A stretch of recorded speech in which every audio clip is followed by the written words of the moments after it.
ہم بہت زیادہ اپنے اوپر بوجھ بے مقصد کاموں کا رکھا ہوتا ہے، اس کو ہم چھانٹی کرتے رہیں۔ ہم 5 دن 4 دن 6 دن 8 دن کے بعد اپنی جیبوں میں ہاتھ ڈال کر کے چیزیں نکالتے ہیں، یہ کارڈ یہ بھی فضول ہے، وقت اس کا بھی گزر گیا، اس کو کئی چیزیں پھینک دیتے ہیں۔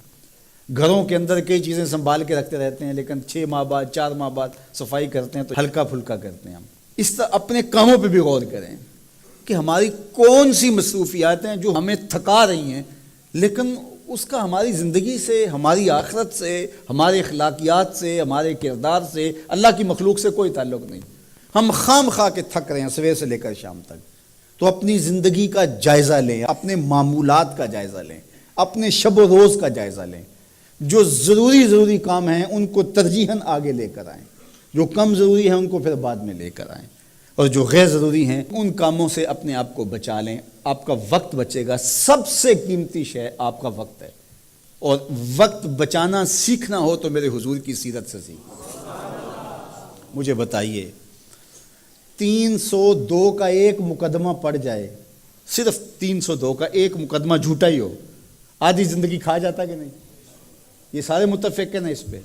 میرے حضور نے 27 جنگیں لڑی ہیں، یہاں 302 کا جھوٹا مقدمہ آدھی زندگی کھا جاتا ہے، لیکن کتنا منظم وقت تھا۔ میرے حضور نے 27 جنگیں لڑی ہیں، لیکن اس دوران میرے حضور کی نمازیں قضا تو نہیں ہوئی، اس دوران ازواج کے جو حقوق تھے ان میں کوتاہی تو نہیں ہوئی، ان اوقات کے اندر جو صحابہ کو تربیت کا نظم تھا حضور نے رکھا وہ متاثر تو نہیں ہوا، آنے والے وفود سے ملاقات موقوف تو نہیں ہوئی، حضور علیہ الصلوۃ والسلام باقی جو امور زندگی سر انجام دیتے تھے وہ تو متاثر نہیں ہوئے، حتیٰ کہ محبوب کی شب بیداری بھی متاثر نہیں ہوئی، بلکہ میرا رب رب ہو کے کہہ رہا ہے کہ اے چادر اوڑھنے والے محبوب، ساری رات جاگا نہ کر کبھی سو بھی لیا کر، ساری رات جاگا نہ کر کبھی سو بھی لیا کر۔ تو یہ حضور کی زندگی ہے۔ کوئی سیکھے زندگی گزارنا، حضور علیہ السلام سے سیکھے۔ وقت کے حوالے سے میں کہتا ہوں شعبے کے ماہرین حضور کی صرف ایک حدیث کو دیکھ لیں، کائنات میں شعبے میں اس سے بہتر آپ کو کوئی رہنمائی نہیں ملے گی جو میرے حضور نے دی۔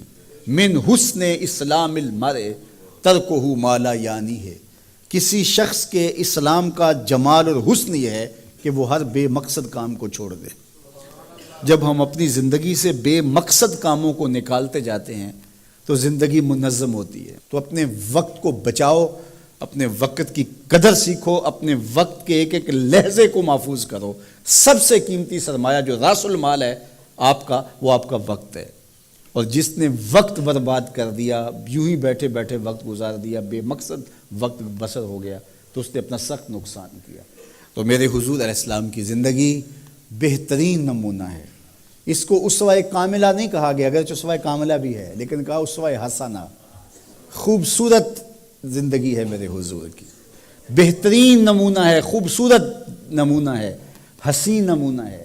یہ زندگی حضور کی زندگی کے مطابق اگر ڈھالنا شروع کر دو گے تو زندگی گزارنے کا نشہ آنا شروع ہو جائے گا۔